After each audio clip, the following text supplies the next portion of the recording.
এই পাশ থেকে কি সরে যায় ভাই প্লিজ। প্রথমে স্মরণ করছি আমার যে বোন আসিয়া মৃত্যুবরণ করেছে ধর্ষকের নিপীড়নের কারণে।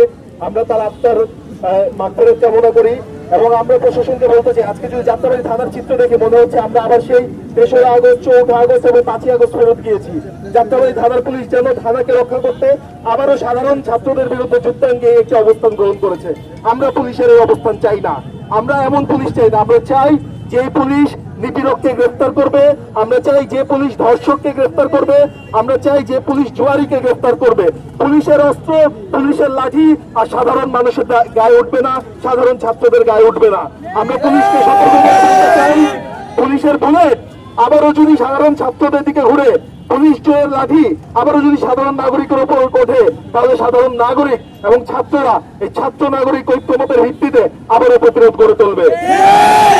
এবং পুলিশকে আবারও আমরা সতর্ক করে দিতে চাই, আপনারা যদি এইখানে ট্যাগিং এর রাজনীতি করেন, আপনাদেরকে কড়া জবাব দিতে হবে। আপনারা আপনাদের মতের বিরুদ্ধে দাঁড়ালেই কাউকে যদি লিগের ট্যাগিং করে সেইখানে আপনারা নতুন করে কোনো ষড়যন্ত্রের পায়তারা করেন, আপনাদেরকে জবাব দিতে হবে।